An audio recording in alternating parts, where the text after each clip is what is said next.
음성을 내가 들으니 사랑하는 말일세. 이때에 마리아가 일어나 빨리 산골로 가서 유대 한 동네에 이르러 사가랴의 집에 들어가 엘리사벳에게 문안하니 엘리사벳이 마리아가 문안함을 들으매 아이가 복중에서 뛰노는지라. 엘리사벳이 성령의 충만함을 받아 큰 소리로 불러 이르되 여자 중에 내가 복이 있으며 내 태중의 아이도 복이 있도다.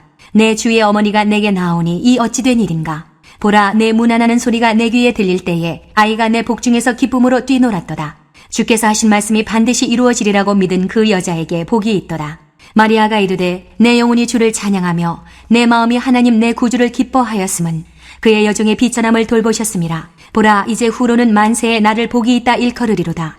능하신 이가 큰 일을 내게 행하셨으니 그 이름이 거룩하시며 긍휼하심이 두려워하는 자에게 대대로 이르는도다. 그의 팔로 힘을 보이사 마음의 생각이 교만한 자들을 흩으셨고 권세 있는 자를 그 위에서 내리치셨으며 비천한 자를 높이셨고 줄이는 자를 좋은 것으로 배불리셨으며 부자는 빈손으로 보내셨도다. 그 종 이스라엘을 도우사 긍휼히 여기시고 기억하시되 우리 조상에게 말씀하신 것과 같이 아브라함과 그 자손에게 영원히 하시리로다 하니라. 마리아가 석 달쯤 함께 있다가 집으로 돌아가니라. 안녕하세요. 키티나는 목사 안상열입니다. 오늘도 주님 은혜 안에서 좋은 하루입니다. 오늘은 누가복음 1장 39절에서 56절을 통해서 성탄과 화답이라는 제목으로 은혜를 나누겠습니다. 늙음하게 세례요한을 임신한 엘리사벳, 숨어서 5달을 지내고 있던 중 가브리엘 천사를 통해 수태고지를 받은 마리아가 찾아옵니다.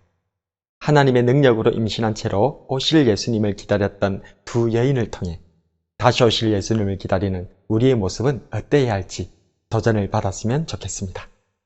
다시 오실 예수님을 어떻게 기다려야 할까요? 첫 번째로 모이기를 힘써야 합니다. 39절과 40절에 이때에 마리아가 일어나 빨리 산골로 가서 유대 한 동네에 이르러 사가랴의 집에 들어가 엘리사벳에게 문안하니. 천사 가브리엘에게 수태고지를 받은 마리아. 가브리엘은 친족 엘리사벳도 늙어서 아들을 배었음을 알려주었고 마리아는 엘리사벳을 찾아갑니다. 그렇습니다. 성도는 서로 찾아가고 만나고 모이는 것이 중요합니다. 히브리서 10장 25절에 모이기를 피하는 어떤 사람들의 습관과 같이 하지 말고 오직 권하여 그날이 가까움을 볼수록 더욱 그리하자. 요즘은 개인적인 시간을 중요하게 생각합니다. 신방받는 것도 꺼려하고 구역 예배나 기관 모임도 잘 하려 하지 않습니다. 코로나 이후로는 모이지 않으려 할 뿐만 아니라 아예 모이지를 못하게 합니다. 세상은 모이려 하지 않아도 주님의 재림을 준비하는 성도는 더욱더 모이기에 힘써야 할 것입니다. 다시 오실 예수님을 어떻게 기다려야 할까요?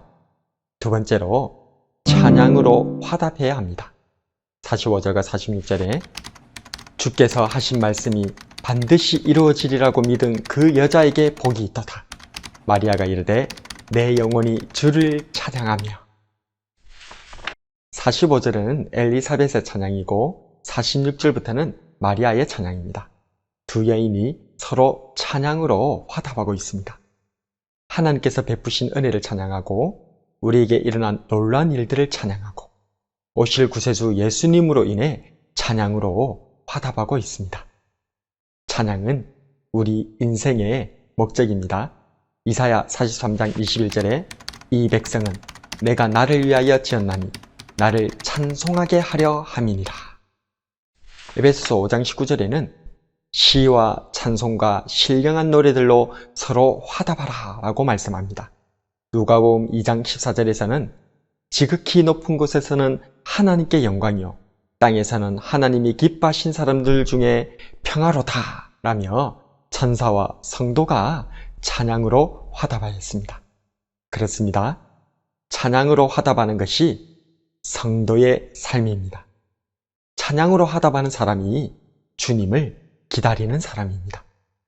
천사와 성도들처럼 마리아와 엘리사벳처럼 서로 찬양으로 화답하며 다시 오실 주님을 기다리는 우리가 되었으면 좋겠습니다.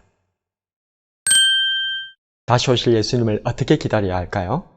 마지막으로 서로 신앙을 격려해야 합니다. 잠언 27장 17절에 보면 철이 철을 날카롭게 하는 것 같이 사람이 그 친구의 얼굴을 빛나게 하느니라. 철이 철을 날카롭게 합니다. 좋은 친구는 서로의 얼굴을 빛나게 만듭니다. 엘리사벳은 너무나도 간절히 바라고 원했던 아들이었지만 늙어서 아들을 베었기 때문에 5달 동안 부끄러워 숨어 지냈습니다. 이처럼 때로는 내 상황 때문에 하나님께서 베풀어 주신 은혜를 드러내지 못하고 감출 때가 있습니다. 그러나 하나님께서는 같은 은혜의 사람을 준비하셨고 보내셨고 서로 만나게 하셨습니다. 엘리사벳은 늙어서 아들을 베었고 마리아는 처녀로서 아들을 베었습니다. 각각 떨어져서 보게 된다면 하나님의 은혜가 부끄러운 일로 여겨질 수도 있었습니다. 그러나 이 둘이 성령님 안에서 만나게 되었을 때에 이는 더 이상 부끄러운 일이 아니라 큰 영광을 하나님께 돌려드리게 된 것입니다. 모닥불이 모일수록 타오르듯이 은혜는 만날수록 빛이 납니다. 나날이 어두워져가는 세상 속에서 다시 오실 주님을 기다리는 우리는 서로 은혜를 나누고 서로 찬양하며 서로의 얼굴을 빛나게 하는 친구가 되어줘야 할 줄로 믿습니다. 오늘 우리는 엘리사벳과 마리아의 만남을 묵상해 보았습니다. 다시 오실 주님을 기다리는 성도들의 삶은 어때야 하죠? 모이기를 힘써야 하며 찬양으로 화답해야 하며 서로 신앙을 격려해야 합니다. 그날이 가까울수록 죄악과 개인주의와 코로나 등의 환경은 우리로 화답하지 못하게 할 것입니다. 그러나 그럴수록 더욱 모여 복음의 불을 밝히고 주님을 기다리는 저와 여러분이 되길 주님의 이름으로 축복합니다.